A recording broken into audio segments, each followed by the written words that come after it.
ओम स्वस्ति पन्थामनुचरेम सूर्या चंद्रमसा विव पुनर्ददता हन्ता जानता संगमे मही। सिया राम मैं सब जग जानी, करऊं प्रणाम जोड़ जुग पाणी।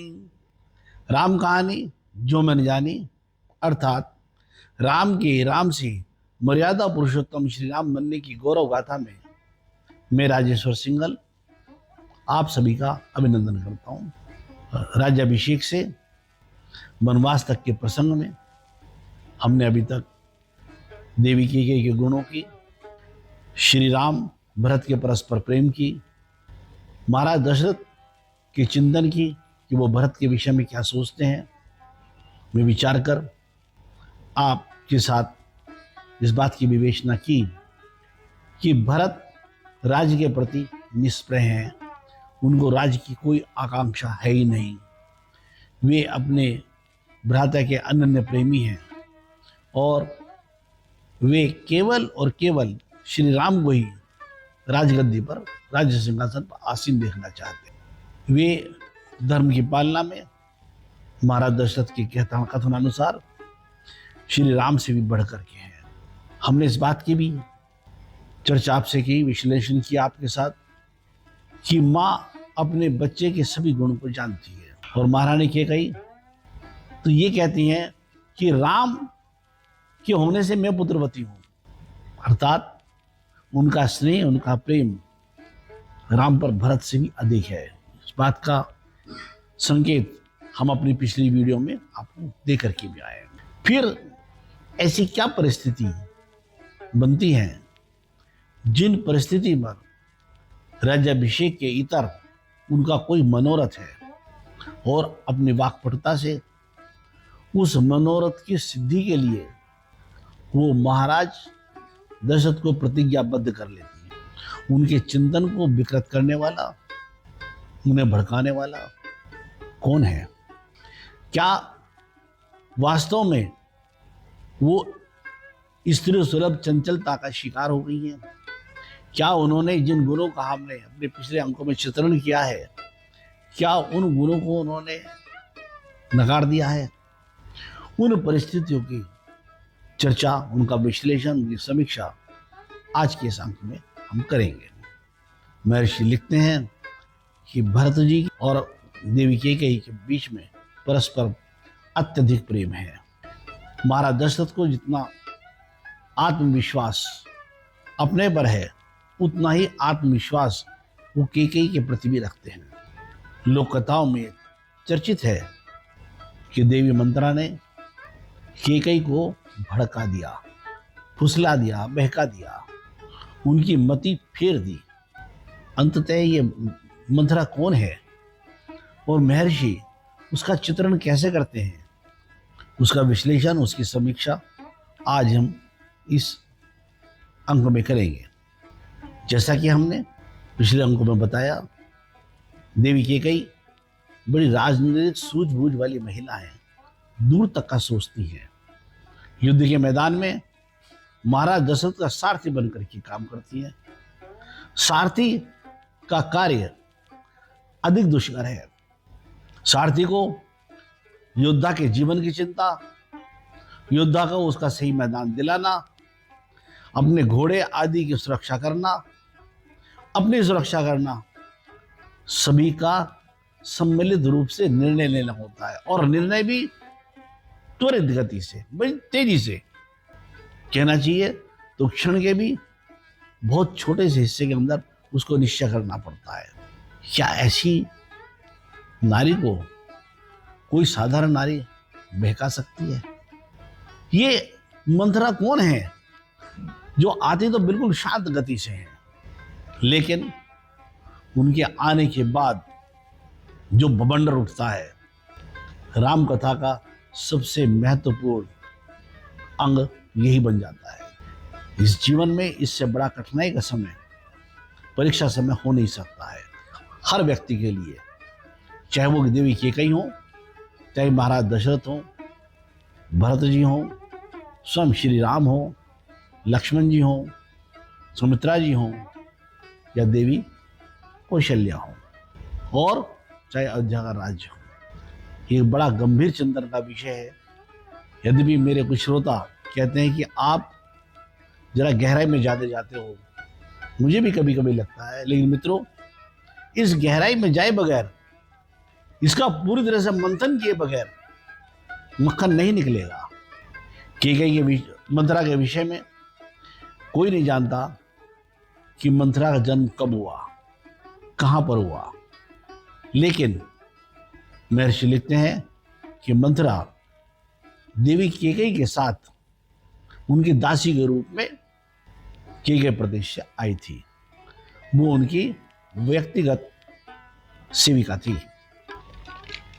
लेकिन जिस प्रकार मंथरा ने यह वार्तालाप की है, उस वार्तालाप से ये स्पष्ट हो जाता है कि कम से कम साधारण सेविका तो नहीं थी। क्योंकि जब वो वार्तालाप शुरू करती हैं, क्योंकि राज्याभिषेक की सूचना सबसे पहले महाराज के बाद, या जो महाराज के दरबार के व्यक्ति हैं, उनका महल है, उस महल के अंदर सबसे पहले सूचना मंथरा को लगती है और मंथरा तुरंत उस महल के ऊपर से नीचे उतरती हैं, बड़ी विस्मय, आश्चर्यचकित और दुख से भरी हुई हैं। और आते ही जिस शब्द का प्रयोग करती हैं, वो शब्द कोई साधारण सेविका नहीं कर सकती। वो देवी कैकेयी को मूढ़ई कह करके बात करती है। इतना ही नहीं, जब वो अपना मंतव्य देवी कैकेयी के समक्ष रखती हैं, जिसकी चर्चा भी हम करेंगे, तो देवी कैकेयी उनको अपना दिव्य आभूषण पुरस्कार स्वरूप देती हैं। तो मंथरा उस आभूषण को भी फेंक देती है। ऐसा करना परले दर्जे की अनुशासनहीनता है, जो किसी साधारण सेविका से अपेक्षित नहीं है। इसके अतिरिक्त भी वो देवी कैकेयी को एक बार फिर कहती है कि हे रानी, कि क्या आप मूर्खों जैसी बात कर रही हो। यह शब्द भी सेविका के लिए उपयुक्त नहीं है कि सेविका ऐसे शब्दों का प्रयोग रानी के लिए करे। इन तीन उदाहरणों से स्पष्ट होता है कि मंथरा कोई साधारण सेविका नहीं थी। मैं इसमें अपना चिंतन, व्यक्तिगत चिंतन नहीं रखना चाहूँगा, क्योंकि इसका कोई भी संकेत महर्षि वाल्मीकि ने अपनी पुस्तक में नहीं दिया है। लेकिन जब मंथरा आती हैं और अपनी बात को करती हैं, तो वो क्या कहती हैं, ये जरूर चिंतन का विषय है। महर्षि लिखते हैं, मंथरा वाक्य विशारदा है, यानी वो अपनी बात कहने में बहुत कुशल है। एक गुरु का जरूर ये पता चलता है, और वो अपना और अपनी रानी का केवल और केवल इन्हीं का हित सोचती हैं और किसी के हित से उनको सरोकार नहीं है। जैसा कि मैंने भी कहा, उनकी निजी सेविका है, ऐसा करना उनके लिए ठीक भी है, उनमें कोई। अब प्रश्न है कि वैसे गुणों वाली देवी को, महिला को, क्या मंथरा साधारण रूप से भड़काएगी, और भड़काना भी ऐसा कि वो अपना सर्वस्व दांव पर लगाने के लिए तैयार हो जाए।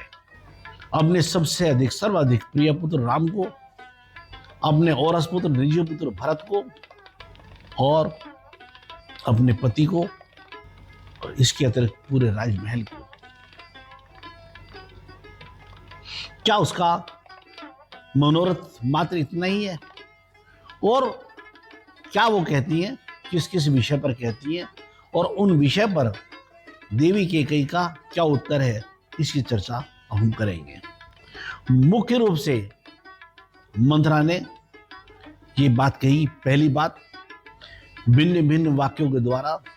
एक बात ये कहती हैं कि भरत पैदा होने के क्रम पर दूसरे नंबर पर हैं, यानी सबसे बड़े राम हैं, फिर भरत हैं, फिर लक्ष्मण हैं, और फिर शत्रुघ्न हैं। तो दूसरे नंबर पर होने के कारण राम को सबसे अधिक अगर कष्ट हो सकता है, तो वो केवल भरत से हो सकता है। राज्य के प्रति अगर चिंता हो सकती है तो भरत से हो सकती है। और चूंकि भरत दूसरे नंबर पर है, इसलिए वो कहते हैं कि नैसर्गिक रूप से श्री राम भरत को संकट के रूप में देखते हैं और उसके निवारण का हर संभव कार्य वो करेंगे। नंबर 1।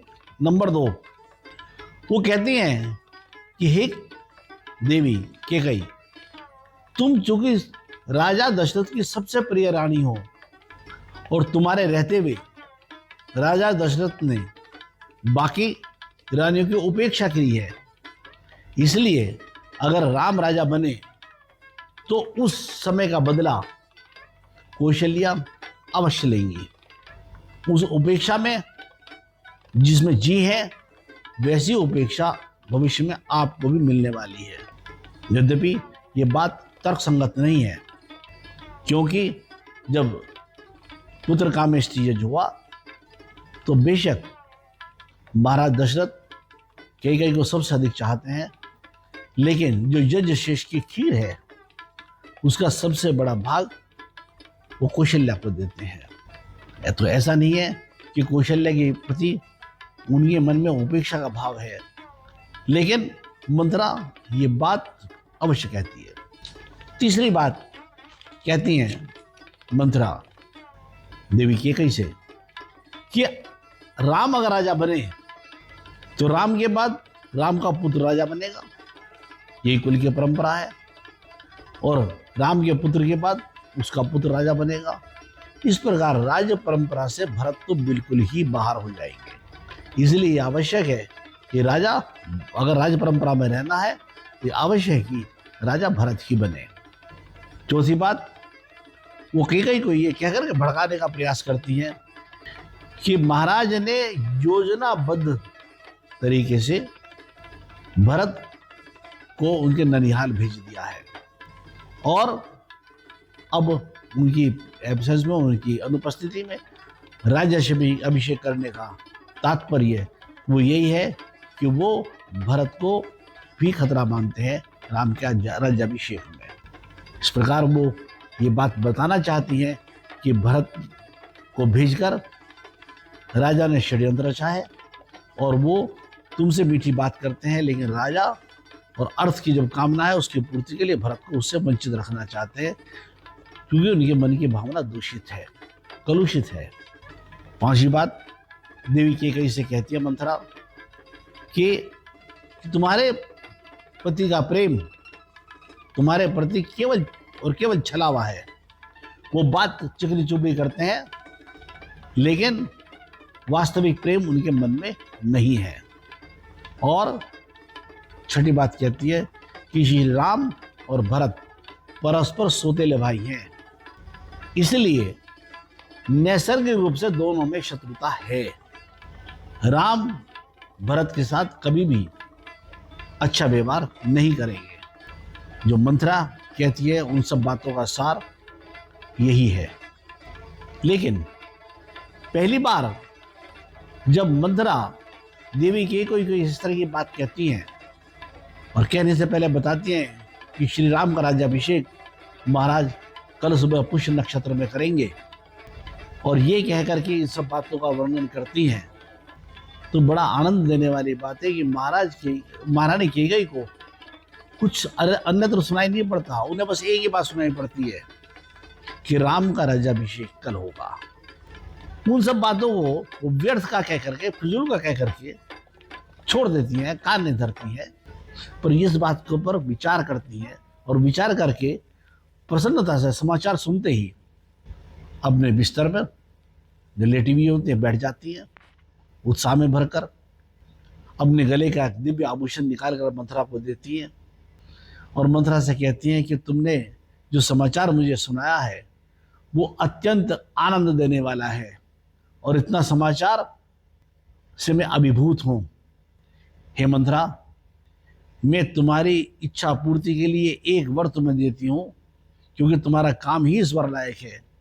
तुम जो चाहो सो मुझसे मांग लो, मैं आज अति प्रसन्न हूँ। ये देवी कैकेयी का पहला रिएक्शन था। ये बताता है कि राम के प्रति देवी कैकेयी मन में कितना प्रेम है।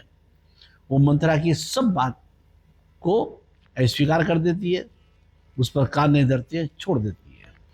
लेकिन वाक्य विशारदा होने के कारण मंथरा भी हार नहीं मानती है। अनान्य शब्दों का जाल बुन करके, बातें वही हैं, जाल बुनकर फिर देवी कैकेयी को भड़काती है और ये बात के लिए प्रोत्साहित करती हैं कि राम का राज्याभिषेक ठीक नहीं है।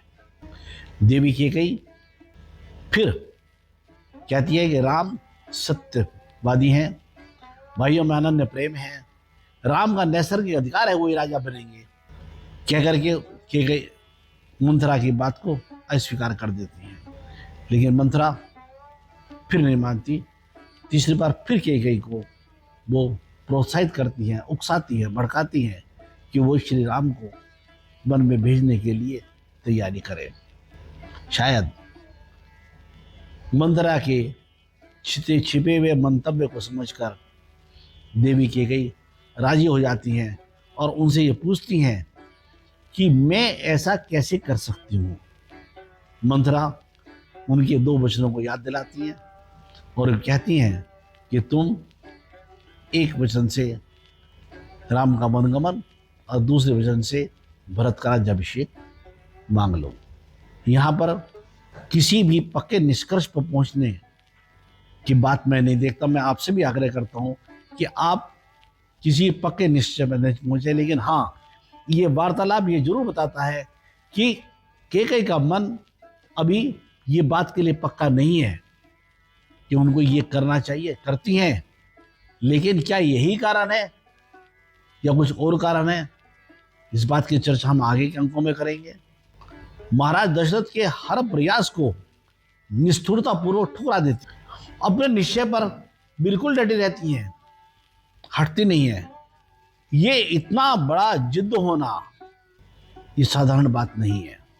इसलिए मेरा आप सभी सुधी श्रोताओं से निवेदन है कि इस बात को विचार में, चिंतन में तो अवश्य रखें, लेकिन इस चिंतन में एक शंका अभी भी, एक संकेत अभी भी है कि कैकेयी पूर्ण रूप से इस बात के लिए संतुष्ट नहीं है। सिर्फ इसी कारण से, क्योंकि मंथरा ने कहा, इसी कारण से उनको राम का राज्याभिषेक रोकना चाहिए या नहीं, ऐसा मेरा आप सभी से निवेदन है। अगले अंक में हम देवी कैकेयी के मनोरथ, जिसके द्वारा उन्होंने 2 वर महाराज दशरथ से मांगे हैं, उनका विश्लेषण करेंगे, उनकी समीक्षा करेंगे, उन पर विचार करेंगे, जिसके लिए उन 2 वरों के लिए महाराज दशरथ प्रतिज्ञाबद्ध हैं। आज के अंक में इतना ही। अगर आपको मेरे वीडियो के कंटेंट्स अच्छे लगते हैं तो इसको अधिक से अधिक सब्सक्राइब करिए, शेयर करिए, लाइक दीजिए और अपने मित्रों को प्रोत्साहित करिए। आप कमेंट अवश्य लिखें, कोई आपका प्रश्न हो अवश्य लिखें, मुझे बड़ी प्रसन्नता होगी और मैं आपका बहुत आभारी रहूँगा। आज के लिए इतना ही, अगले अंक में फिर मिलेंगे। जय श्री राम।